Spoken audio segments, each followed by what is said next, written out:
Good morning, everybody, and welcome to this meeting of Cabinet on the 8th of October. We'll go straight into the agenda. I've had apologies for absence from Councillor Smith, who is still poorly, but otherwise we are all present and correct. Do we have any announcements at a paid service? No, Chair. And no, none from self. Any declarations of interest? None. Minutes. Can we have a proposer for the minutes of the meeting of the 10th of September 2024? Thank you, Councillor Johnson, and I saw Councillor Brown seconded. All in favour? Thank you. Thank you, Chair. That's unanimous, as Councillor Ellison wasn't present. Fine, thank you. Do we have any items raised by scrutiny? None received, Chair. Thank you very much. So we move to our substantive item on the local electric vehicle infrastructure levy update. This will be introduced by Councillor Wise. Would you like to introduce it and propose it, Councillor Wise? Thank you, Chair.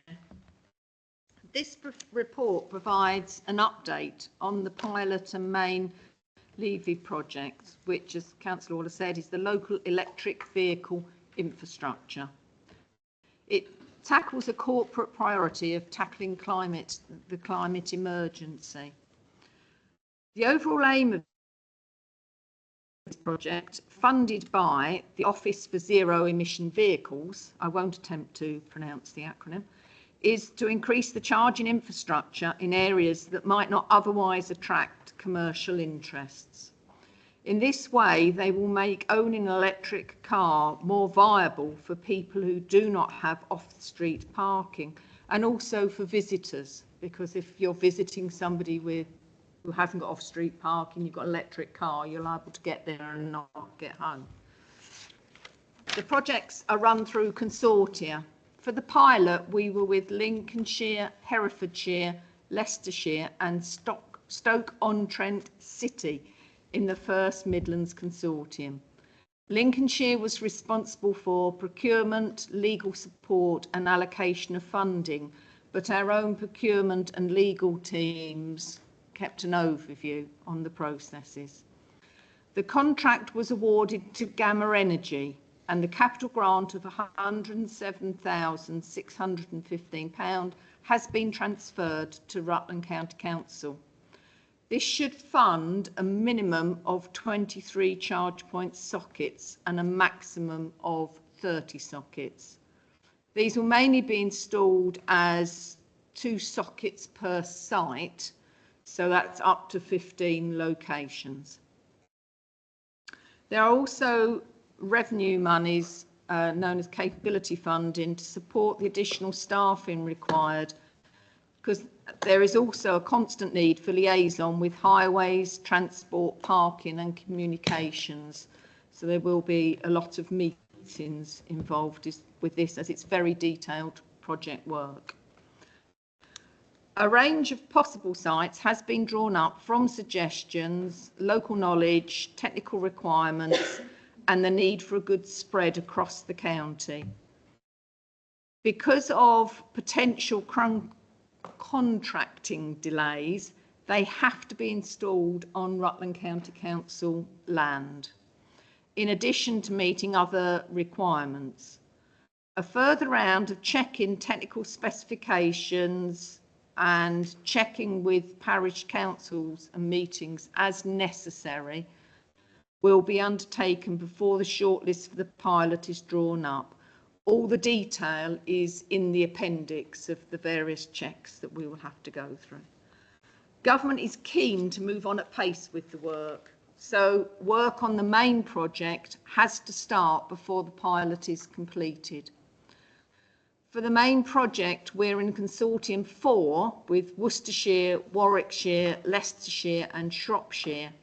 In this case, Worcestershire is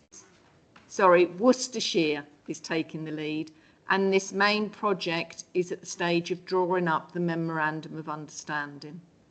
It's hoped that this stage will add a further 144 sockets across Rutland, but it is early days in the negotiations. There is further detail in the Cabinet paper, which is available online. I've only given a brief update here. But the one thing I would just point out, it should be noted that Gamma Energy will be novating the current contract to their new company, Wenier Midlands. So if people are out and they see Wenier Midlands doing work at the side of the road, that's Gamma Energy's new name for the contract. Thank you. The recommendations are in the report under 1.2, so it's 1.21 through to 1.25. I don't propose reading all of that out, as it's in the public domain and we have all had these papers. Councillor Wise, I presume you're proposing. Do I have a seconder? Thank you, Councillor Johnson. As the recommendations are proposed and seconded, any comments, points anybody wants to make? Councillor Johnson. Yeah, thank you, Chair. I just wanted to make a comment. I'm very supportive of this as a seeding project because I'm well aware my son lives in London and lives in a street where there's on-street parking, no drive parking available. And it's very difficult if you've either got an electric car or a hybrid car to charge. So most of the street don't have electric or hybrid cars. A street charging point has been installed recently for 2 cars, and that's immediately made people want to have either hybrid or electrics. So in my view, it does help encourage people to believe that electric or hybrid cars can be convenient. So I'm very supportive. Thank you very much. Anything else from anyone?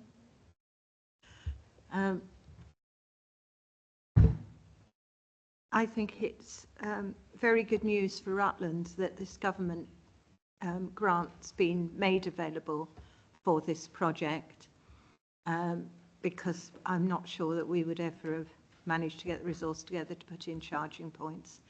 And we don't have any liability arising from it because the charging points will be in the ownership of the company and they'll get the revenue from them, but also bear the costs of maintaining them. So that's advantageous for us. I think it's a little unfortunate that the second phase is coming too soon to have learnt the lessons from the first phase, because nationally we've got experience of charging points in garages and on main roads, garages on main roads, and in cities. We don't have much experience of rural areas, and this pilot is very much covering rural areas. So that's unfortunate, but we're not going to say no to government money to improve infrastructure in Rutland. So that's my observation on it. If nobody else has got anything they want to say, no?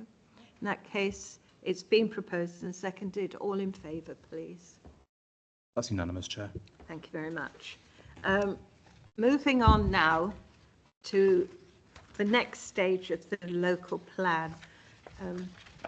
We seem to have been discussing local planning in these meetings for quite a while, and I suspect will be for some while to come. But can I hand over to Councillor Brown, please? Yes, thank you, Chair. I don't propose to go through the problems that are now presenting to Rutland's emerging local plan in the light of the proposed NPPF. These have been detailed by myself in both previous cabinets and again in considerable detail at the last full council meeting. You will be aware that notwithstanding the importance and the potential consequences to areas such as Rutland, the government gave us a short period for consultation. The first of the recommendations today notes the submission made by our officers in response. I know my colleagues will have read those responses, and I feel I have to both thank, commend and compliment our officers for the logic highlighted and the quality of those responses, and I hope that they are taken on board by our government. At full council, I detail that we have to be aware that the presently stated transition arrangements, which ostensibly provide us with initial solace, may well be the subject of substantial revision. They're certainly not cast in stone. We therefore have to do we have much to do of forward thinking as it is reasonably possible to address the potential scenarios. The possibility of becoming vulnerable to circular predatory developers as we were in 2021 has to be the foremost problem in our minds. The feared potential outcome is that we will end up with 264 residential units, which results to 3,500 to 4,000 new dwellings in the lifespan of the plan. Plus, I would add a commensurate reconsideration of economic development sites. That number of residential units will have to be incorporated also into the 5-year housing allocations within that period. It is therefore that we have to have an appropriate plan-based approach to address the scale and such numbers. To ensure that we meet this possibility, we have to do this in an orderly and process-led manner. The recommendation is therefore addressed by a partial review once the government's proposals are confirmed. In addition to the spatial allocations, the partial review could also address the likely phalanx of additional proposals also mooted in the proposed revised NPPF, plus making provisions for likely changes to the planning system, legislation which is already provided for in the Levelling Up and Regeneration Act of 2023, which is also felt likely to be brought forward. So there's quite a few things that partial review can include. The recommendation also included that this review of the ELP includes consideration of 2 existing potential sites of SGB and Woolfox. The former was prior to the government's proposal the former was prior to the new government's proposal, was considered appropriate for planning by virtue of a designated planning document. But this review is now preferred and will, as a preferred format of presenting that site, and will therefore escape duplication. However, progress on these potential sites, if they are to come forward, will realistically only feature towards the end of our plan period. Therefore, in view of the clear levels of urgency that pervade the government's statement that we have to address the local housing need and the 5-year housing supply forthwith, then, and again, this statutory and the stages and the resulting consultation will be addressed in this partial review. This becomes an urgent matter for all Rutland sites. The recommendation also calls for the approval of the revised local development scheme as set out in Appendix 2 to reflect both the local plan, the partial review and the timetable for the same. The final recommendation calls for the approval of the budget, full details of which are set out at point 3. The indicative estimated budget is for 695,000, with fund support of 414, leaves an estimated deficit of 281,000. This is going to be subject to all sorts of pressures and is highly just a mere calculated estimate, but is one that is going to be open to reconsideration. But what it does, we also, within this paper, identify the possible sources for additional income that may evolve. But again, supposition is not sufficient. So identification of the process improvement fund as a source is made, together with an analysis of how expenditure would fall within the terms of reference for use of that fund, if it has to be used. So I think this is a very comprehensive report. It's been very well prepared. It is a natural process for moving on, and it is very much a insurance that we have something available if everything goes wrong from what we anticipate is going to happen. So I very much recommend the contents of this report be approved. Thank you very much, Councillor Brown. Again, I don't propose reading through the recommendations. They're at paragraph 1.2.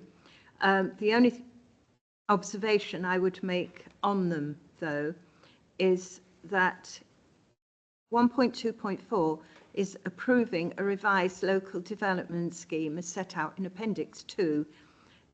In that scheme, as printed, the portfolio holder is described as being portfolio holder for planning, transport and highways. That will be corrected to planning, economic development and tourism.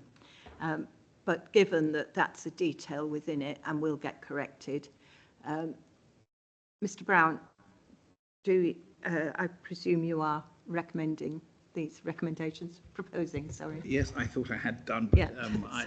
technically I do propose Thank you. the recommendations to be approved by Cabinet. And a seconder, please. Thank you, Councillor Wise, I saw first. They are proposed and seconded then, in which case, any questions or comments? Councillor Johnson. Thank you, Chair. Yeah, I just want to ask a question about paragraph 1.2.3, which talks about the master plans being developed for St George's Barracks and Woolfox. And I just wanted to get assurance that those master plans will be appropriate to the opportunity, but also include the infrastructure and utilities requirements that would result from the plans. I think I will ask Mrs. Sharp to answer that, because we're moving into the realms of the technical there. Mrs. Sharp. Thank you. Yes, as the report sets out, in developing the review of the local plan, there will be a need to undertake another evidence base and develop a new evidence base, which will need to support consideration of what's appropriate in terms of development for both Woolfox and St George's. And inevitably that will include the infrastructure requirements. Again, we'll need to update the infrastructure delivery plan that sits alongside the local plan. And as you know, for the review of the local plan as well as the existing local plan, the whole plan has to be considered viable in order to be appropriate for submission for inspection. So infrastructure will definitely be a consideration. What that looks like and what the requirement is will come as the next part of the process. Thank you. Any other comments or questions? Well, I have a couple. The first is, it's unfortunate that having spent an awful lot of money and consequently a lot of hard work getting our plan to Regulation 19 stage, and I commend everybody who's been involved in doing that. It's not been an easy process, as these things never are. That we're now, because of a change of government, faced with having to almost immediately review the process, or at least partially review the process, with the costs associated with that, for which we are not being reimbursed by the government. And I think we need to note that, because money doesn't grow on trees, And it means we are going to have to find it from somewhere within our very limited resources. And whilst in the documentation, there is reference to increased planning fees, and that could potentially cover some of it, which of course it can, because the more houses you're building, potentially the more money you're getting in. But that doesn't happen till after the houses are built. And this has to be funded in advance of that. So it's not an easy situation that either the portfolio holder for finance or indeed our directors are in. And I think it's worth noting that. Secondly, I want to say, it's in reference to paragraph 2.3.10, that I think it is very well worthwhile continuing with the local plan working group. This is a cross-party group within the council, so that our colleagues in the independent group, the Conservative group and Labour Party have been involved in developing the local plan to where we are, and will be involved going forward. It's worked extremely well, I believe, and I'm sure it will continue to do so. So we aren't required to have it. We think it is a good thing. So I just wanted to make that comment. And finally, in relation to St George's Barracks and Woolfox, whilst it is our intent to develop master plans, as Mr Brown clearly pointed out, we will not be able to develop them in reality till the latter end of this plan process. But we have to be able to show development throughout the plan process.